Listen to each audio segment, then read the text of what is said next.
Hello and welcome বন্ধুরা, আমি বিশাল। আজ আমি করব রক্তবীজ 2 মুভির জেনুইন রিভিউ।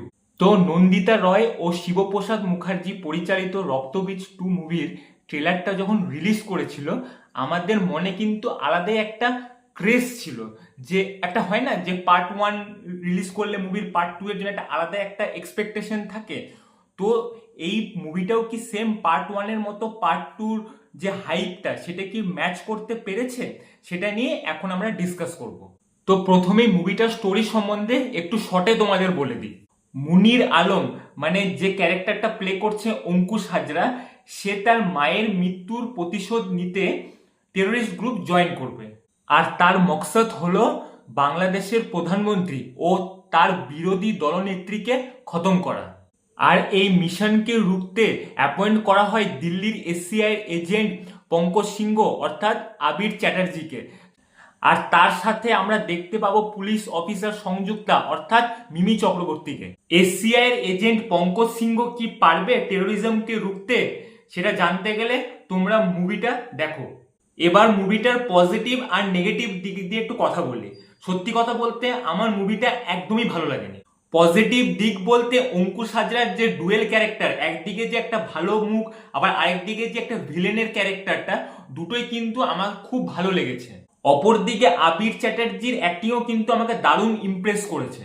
সেকেন্ড হচ্ছে এই মুভিতে ডিটেলিং গুলো কিন্তু খুব সুন্দরভাবে প্রেজেন্ট করেছে।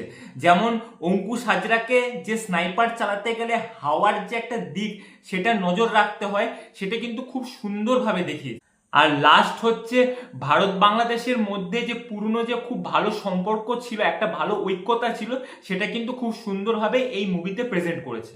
ব্যাস এই কটাই ভালো দিক ছিল। এরপর মুভির যে নেগেটিভ দিক সেটা আমি তোমাদের বলছি। নেগেটিভ দিক বলতে আমি যেটা প্রথমেই বলবো, মুভির যে স্ক্রিন প্লেটা আছে না, সেটা এতটাই উইক, তোমাদের একটা সময়ের পর বোরিং ফিল হবে। আর কোথাও না কোথাও মনে হবে স্টোরিটা কোথাও ড্র্যাগ করা হয়েছে। এই মুভিটাতে প্রথমে প্রেজেন্ট আর পাস্টের স্টোরি কম্বাইন করে দেখানোর চেষ্টা হয়েছে, যেটা কিন্তু একদমই ওয়ার্ক করেনি। প্রথম দিকটা ভালো লাগলো, শেষের দিকে কিন্তু তোমাদের একদমই ভালো লাগবে না। আর গানগুলো তো দেখে মনে হবে জোর করে মুভিটাতে ঢোকানো হয়েছে। স্পেশালি তো মিমির ওই বিকিনি যে সিনের যে গানটা আছে না, ওটা মানে একটা সিরিয়াস সিন চলছে, হট করে ওই সিনটা চালিয়ে দেওয়ার কোনো মানেই হয় না।